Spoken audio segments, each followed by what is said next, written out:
절대전략입니다. 신한금융투자 손영철 차장입니다. 안녕하세요. 네, 안녕하세요. 네, 오늘 장 좀 힘드네요. 어떻게 한마디로 정리하시겠어요?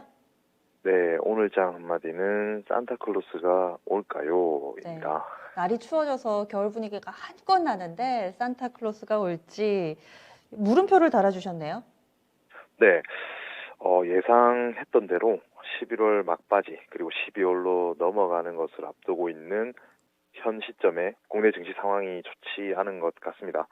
2022년 전망 자료가 나오기 시작하고 일각에선 희망을 이야기하기도 하는데요. 끝나지 않은 팬데믹 그리고 공급의 병목화, 긴축 기조로의 전환 등 선진 증시와 차별화는 더 심해지고 변동성은 심화되어서 소위 매기가 집중되는 업종에 무리한 투자를 했다가 손실을 입는 경우도 많이 있을 것 같은데요. 작년 3월부터 지수 3000시대를 열기까지 수출 증가와 기업 이익 개선으로 이미 달려온 길을 한번 돌아보셔야 할 것 같습니다. 전 세계 어디보다 뜨거웠고 신규 계좌와 예탁금은 이전에 없던 광풍을 만들어냈는데 계절성을 뺀다고 하더라도 현 시점은 딛고 올라가느냐 혹은 넘어지느냐를 판가름할 시험대의 구간, 자연스러운 조정의 구간이다라고 보는 것이 맞는 것 같고요. 글로벌 경기 상황을 주시하면서 기업들의 이익 성장이 확인되는 시점까지는 단기 등락 반복은 피할 수 없을 것 같습니다. 즉 본인의 투자관과 시장에 대한 정의를 새롭게 정립할 시기라는 생각이고요. 산타는 오겠지만 모두에게 만족할 만한 선물을 남기고 가지는 않을 것 같다. 이렇게 판단을 하고 있습니다. 투자자별로 조정 구간에서 기다림을 가지면서 꾸준한 매수로 이익을 낼 것인가, 아니면 오르는 말에 올라타서 수익을 낼 것인가, 이것도 아니면 하락에 베팅을 할 것인가 등 다양한 전략을 취하겠으나 어떤 전략도 단기 변동성 앞에선 정답이라고 할 만한 결과를 내기가 힘든 장이다. 이렇게 이해를 하시면 좋을 것 같습니다. 누구에게나 공평하고 누구나 행복한 크리스마스가 되지는 않을 거다. 그래서 더 세부적으로 종목을 어떻게 고르는지에 따라서 아마 표정이 많이 바뀌실 텐데요. 이런 부분을 강조해 주신 한마디네요. 오늘 장 네. 체크포인트 어떤 게 있을까요? 네, 오늘장 체크포인트입니다.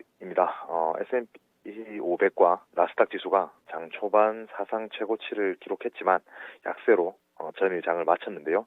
연임이 결정된 파월 의장의 인플레이션 대응 발언이 영향을 끼친 것 같습니다.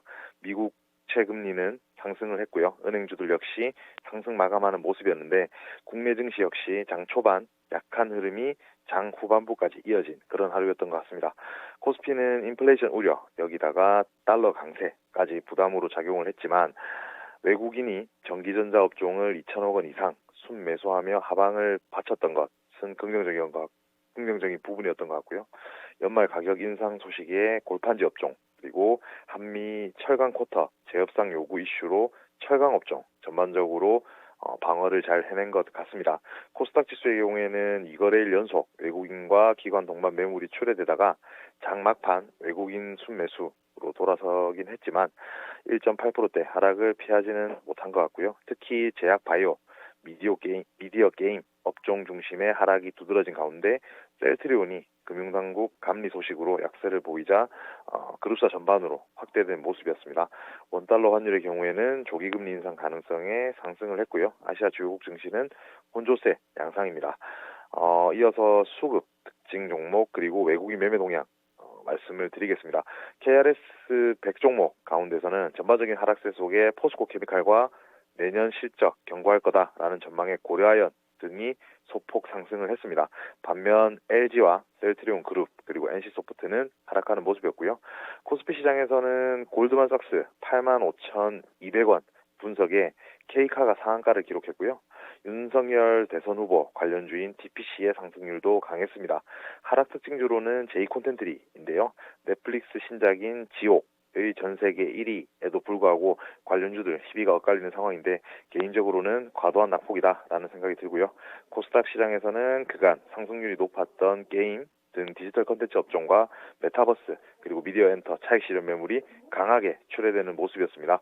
위직 스튜디오 정도가 예외일 것 같고요. 소프트웨어 업종의 경우 사업 내용에 따라서 온도차가 심화되는 흐름을 보여줬는데 AI 관련 신규 상장 마인즈랩 이 강한 흐름을 보였고요. 전일 무상증자 발표했던 의료진단 솔루션 기업 딥노이드는 하락하는 모습이었습니다. 끝으로 외국인 수급 동향인데요. 거래소에서는 삼성전자, SK하이닉스, 크래프톤을 매수했고요. 네이버와 LG화학, 카카오를 팔았습니다. 코스닥 시장에서는 카카오게임즈, 원익 IPS를 많이 샀고 SM, 에코프로비엠, 아프리카TV 등을 매도하는 모습이었습니다. 내일장 시장 분위기가 어떨까요? 월요일과 화요일이 극명히 달라져서요. 네, 아무래도 갈피를 잡기 힘든 장인 거는 분명한 것 같고요. 음. 두 가지로 나눠서 말씀을 드리면 첫 번째는 이제 일정에 관한 부분들인데 아시는 것처럼 가장 이슈가 되는 것은 미국의 소비 심리를 볼 수 있는 최대 쇼핑 시즌 블랙 프라이데이와 목요일 예정돼 있는 한국은행의 금통위인 것 같은데요. 박스핏 속 부쩍 강해진 외국인 매수세와 달러 강세에도 이머징 환율이 선방하고 있다는 전망은 최악의 상황은 피할 수 있겠다라는 기대감으로 이어지고 있는 것 같습니다. 특히 IT 업종을 중심으로 한 외국인의 저가 매수세, 이 저가 매수세가 이어질 수 있는지 그 연속성을 확인하면서 대응을 해야 할 그런 한 주다 이렇게 말씀을 드리겠고요. 미국 소매협회 예측치에 따르면 11월과 12월 두 달간 쇼핑 시즌 매출액이 전년 동기보다 10% 이상 증가한 8,590억 달러를 기록할 것으로 전망되는데요. 지난 5년간 평균 매출 증가율 4%대를 2배 이상 웃도는 수치다라고 보시면 됩니다. 온라인을 중심으로 미국 소비 경기에 적지 않은 영향을 미칠 것으로 보이고요. 미국 금리 상승 압력 그리고 개인 투자자 매물 출회 등 단기적으로 코스피의 부담스러운 요인은 많지만 적어도 미국 소비와 관련한 대형 경기 민감주 는 눈여겨볼 만하다라는 판단입니다. 25일 한은금통위의 경우에는 인상 전망에 힘이 실리고 있는데 이미 예상하고 있는 부분이기 때문에 영향은 제한적일 것으로 보는 게 맞는 것 같고요.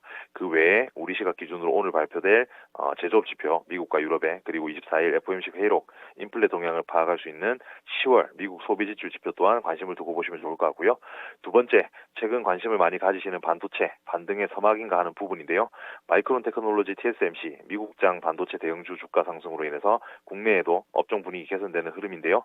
결론적으로 내년 역시 쉽지 않다, 보수적으로 보셔야 한다라는 말씀을 드리겠습니다. 디램 가격 하락을 출하량 증가로 커버는 하고 있지만 현재 가장 문제가 되고 있는 중국의 경기라든가 반도체 업체들의 어떤 그 캐펙스 축소 발표 그리고 3분기부터 시작된 고객들의 메모리 반도체 재고 축소가 내년 상반기 중에 완료될 가능성이 높을 것으로 보기 때문에 이런 전제가 더해진다라고 보면 추세 상승 전환이 아예 불가능한 것은 아니지만 기술적으로 봐서 과거 주가 하락 국면에서 항상 그랬듯 이번에도 상승 추세의 전환이라기보다는 반등 반락 이어지는 국면을 거칠 것으로 보이는데 추가 하락 가능성이 제한적이다라면 이러한 타이밍은 분할 저점 매수 대응이 가장 유효할 것 같습니다.